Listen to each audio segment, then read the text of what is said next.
Hello, my dear INFJ entrepreneurs. Welcome back to another video. Today, we're going to talk about rejection. I know I brought a very fun topic for you, but I wanted to bring rejection specifically because this is something that if you are doing anything out there, you will likely face. Now, I want to say this before we dive into rejection and how I perceive rejection. And I want to kind of bring a disclaimer here about you feeling your emotions. Now, I do believe that your success is directly correlated with your ability to not fear feeling your emotions. Meaning that as long as you fear feeling certain emotions like rejection, like the emotion of making a mistake and how that shame comes online immediately. So if you are able to feel all your emotions and not be fearful of them, therefore avoiding those situations that can potentially trigger those emotions, you are actually going to be much more successful in the long term because you're not going to stop yourself from acting because you're constantly fearing those emotions. So in my example, today we're going to cover rejection, but I feel like rejection is also sometimes can be an emotion that we actively try to avoid, right? So what is really rejection? It's basically, I'm sure you guys know and felt, I'm sure you guys knew and felt rejected, but we can go into a great lengths of not experiencing those rejections and those emotions of rejection. So, unfortunately for you guys, if you are doing anything that is out there and that is related to business, you will face rejection. And even though it's not a good emotion, as long as you are working with the feeling of rejection and not running away from the feeling of rejection, you should be fine. Now, I know that sounds very simple in theory and very hard to execute it, especially if you have a deep fear of rejection and you feel like there is some part of you that is constantly taking actions that are, trying to avoid rejection as much as possible, but not even getting yourself out there, for example, or not asking those questions or getting into those conversations because you fear rejection so much, then this is something that you need to work with. So in this video, we're going to work with the emotion of rejection, and I'm going to personally give you my perspectives on rejection. First, we're going to look at the perception of rejection, and the second, we are going to look at the mitigation of rejection. Now, about the perception of rejection, what I like to think about when I'm getting rejected is that rejection is a perception.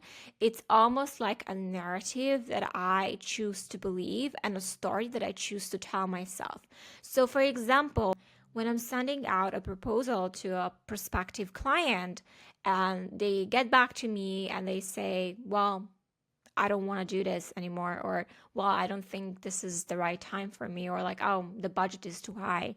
So when I'm experiencing rejection in that scenario, what I can think about is, oh my God, like, I can't believe that they would reject my pricing. It's feeling like, oh my God, I can't believe like they can't see my value or they reject me. Or I could go into like narratives about what this means instead of thinking about something else and changing the perception around the rejection to not be something that is against me as a person or against my business or against my character, right? So I could be thinking about different things. I could be thinking like, hey, maybe it's nothing to do with me. Maybe it's just that right now they are in a season of their business where they cannot invest this amount of budget into this project, right? Or I could be thinking about them, what has to do with them right now. Maybe it's a timing issue, maybe it's something else, but maybe it's even them, not wanting to grow right now, and maybe that they get scared of the potential to grow and like change, right? And they want to kind of go back to their old ways. So there can be so many narratives that you can tell yourself and how you perceive rejection. And I always ask you to think about that maybe it has nothing to do with you and nothing to do with what you offer, nothing to do with you as a person, but it has more to do with the other person. It's just that what you're missing is information. So when we are missing information, and that's why I always like to say this, that are you sure without a shadow of a doubt that what you're believing about this perceived rejection is true? And if you don't know, which you don't know because you can't read their minds unless you directly go and ask, like, hey, I just wanted to know that did you decide not to work with me because of what? Like, can you explain to me what it is really? I really feel like I need to know. And hopefully you can trust that they will tell you a straight answer, and then you can really work with that, whatever that brings up to you, whether it has something to do with you or not. Most of the times, guys, it's nothing to do with you, but if it does have to do with you, then at least you know where to grow next and how to change your approach whenever you're facing a similar situation in the future. So either it's a lesson or it has nothing to do with you. In both of those scenarios, there's no reason for you to fear the emotions of rejection, okay? Because most of the times, and that's what I've noticed as well, most of the times it has nothing to do with you and more to do with the other person. And I'm going to give you a second example because it's something that came up for me recently. I have been so excited to have a guest on my podcast that I absolutely love their work. So I take the courage, I reach out, they say yes, we film our interview together. And lo and behold, when it comes to promotion, even though I explicitly asked them to please share with your audience as well, because I want the message to travel, I want her audience and I want my audience. I want to kind of blend our networks together so that we can both grow. But I asked them, so can you please share it? And I tagged them on stories and they did not share it. Like, they completely acted as if, oh my God, it was so much fun. Like, on the front, they were acting like, oh my God, it was so much fun. They had so much fun. And on the other hand, they didn't share our interview. They did not reshare our story. They did not share on their social media, even though I've sent them all the links. And I felt rejected.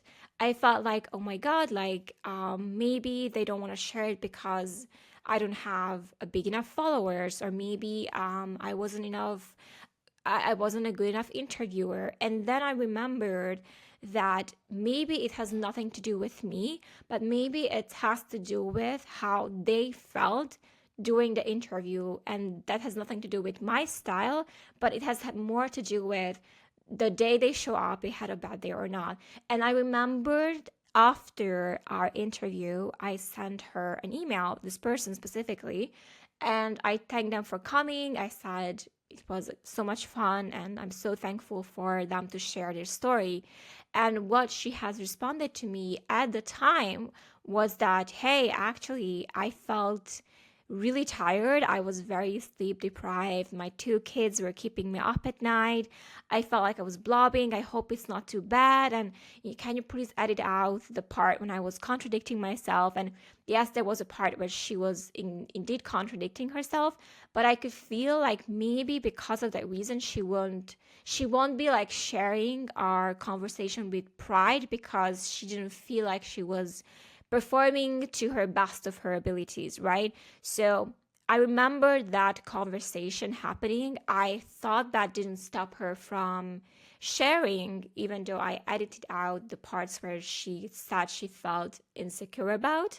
She still did not feel like overall that was her best day and performance. So I cannot take this personally. And I think that was the perception that I choose to accept instead of letting it mean anything about me or my skills as an interviewer or our conversation.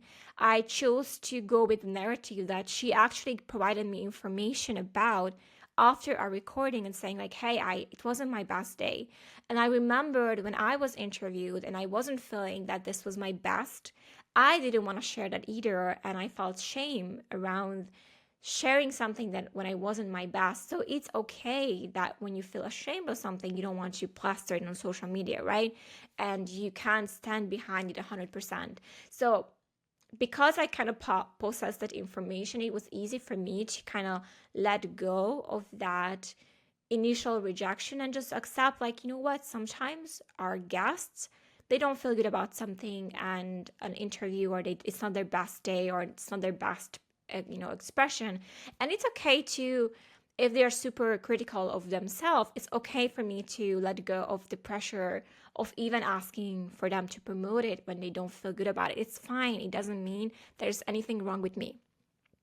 And I just want you guys to kind of take away the same type of mentality that most of the times it's really nothing to do with you. Like when you get rejected, it has nothing to do with you.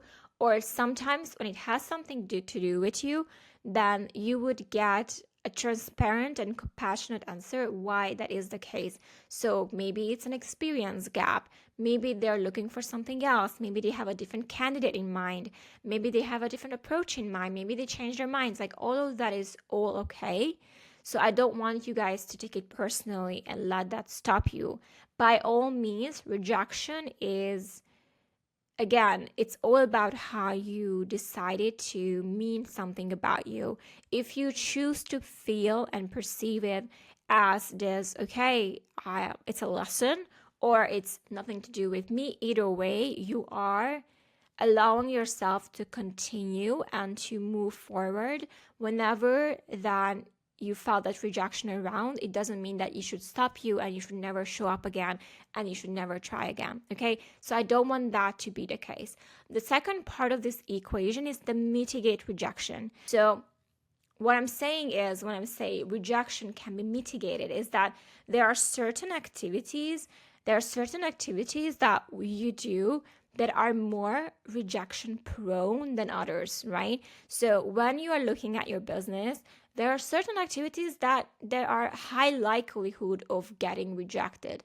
For example, if you're cold calling people, that is a high likelihood of getting rejected activity. Like even though you fear rejection, if you are doing an activity that has high likelihood of getting rejected, you will be, if you fear rejection, you will be reaffirming that story and narrative even more. And even though you are doing something that is a high rejection prone activity.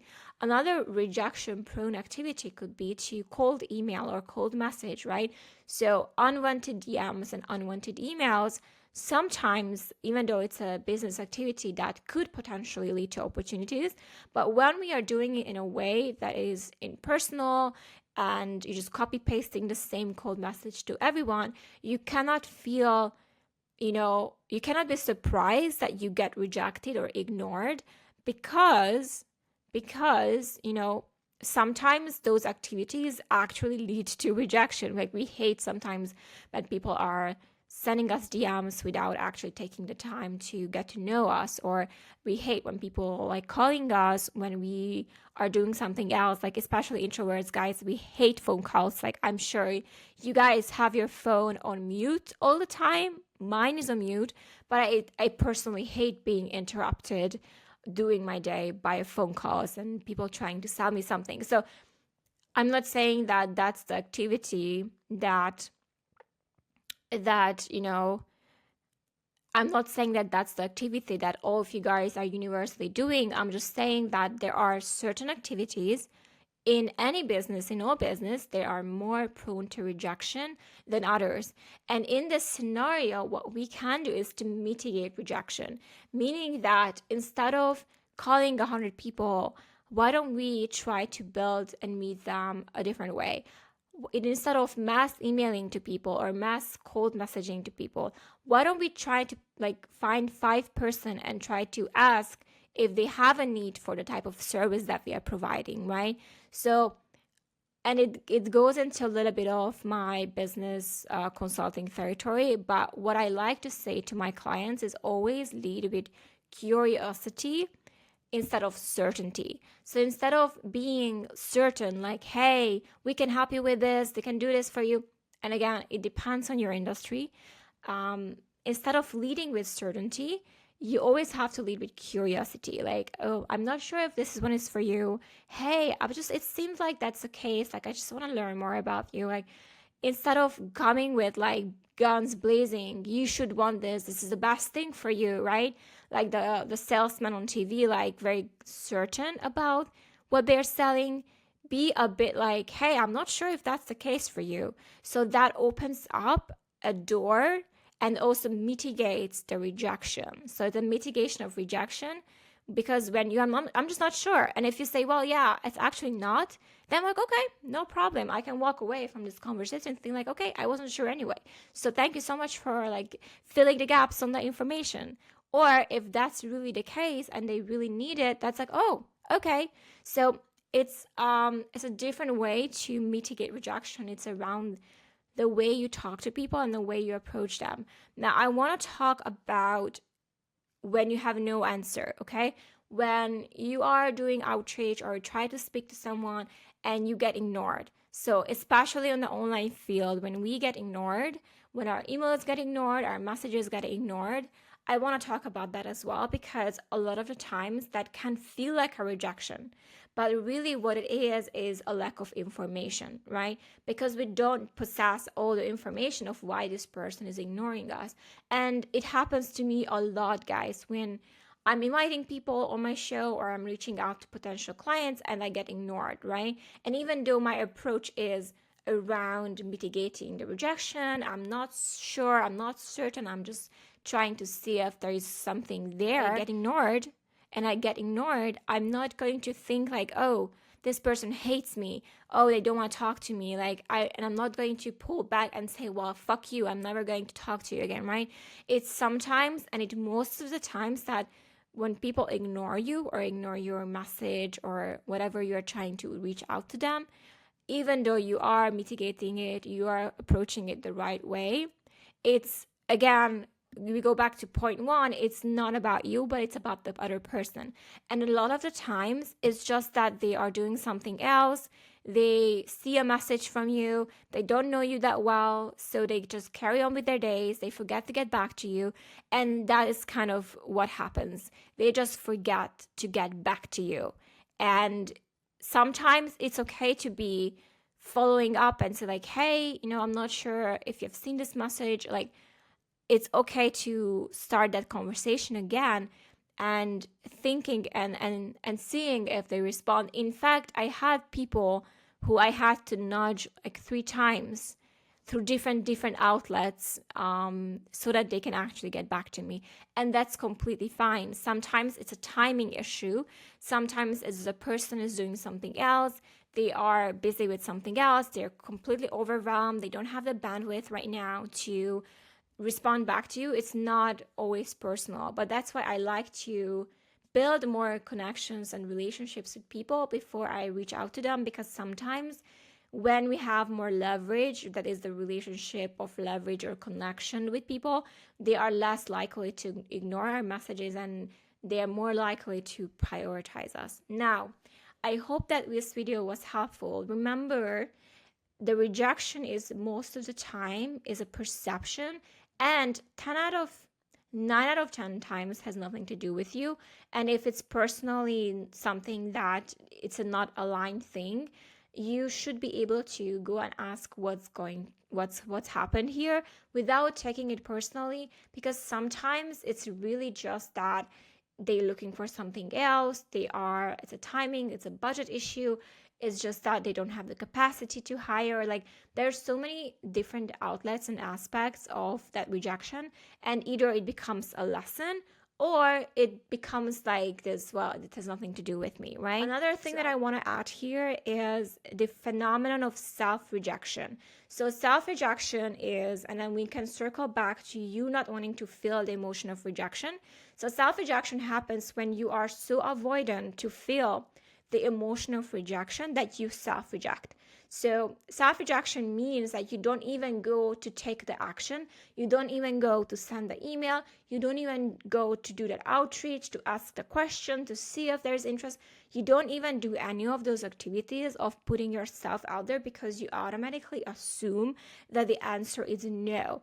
And I want to come here to quote my INFJ entrepreneur friend Miley here when she said, if you don't ask, the answer is always going to be no. And it's a very important piece of advice that if you're watching, Miley, thank you so much for sharing that in this week co-working session. But it's a very important piece of information because if you don't ask, you actually never know. And sometimes when we don't ask and we self-reject, even though if we can approach this person with the right amount of, we just talked about it, like curiosity, with that openness to see if there is opportunities, like there isn't like a certainty, there isn't like a self-rejecting mechanism. But sometimes when we just do that action and ask, you actually figure out what the answer is. And that's why I said, like, let's not take ignoring messages as rejection, even though sometimes if you are cold emailing and someone's get annoyed or someone exits or unsubscribes, like, let's not take those things personally. Let's just think that maybe that wasn't the right time for them, right? Always want you guys to not self-reject. Let people reject you. And then from that on, you can either feel the rejection and move on and be like, okay, you know what? I'm not afraid to feel rejected. It's okay. Maybe it has to do with them, nothing to do with me. And if I learn, maybe I can learn from this and I can be a better person and business owner the next time. So either way, I'm learning, I'm growing, right? There's nothing to fear there. So I don't want you guys to go on the self-rejection route and not even try because you think, well, it's going to be a no. It's okay. And I always say this to you, and maybe this is something that you guys have already experienced, but I always think about this way, like if people are a yes to you and they say yes to you and they respond back to you and opportunities they start, it's because you are ready to receive that opportunity. Okay, so if someone is rejecting you for now, it's not always a no forever. Sometimes it's a not now, and it has also some direct correlation on how ready you are to handle that person or handle that situation or handle that client. And sometimes all it takes is like you're not ready. You just need to learn, you get more experience, you work with more people, you serve, you help, and then you build up that person that is actually able to seize these opportunities and actually go after, pursue them, and really ace and nail them.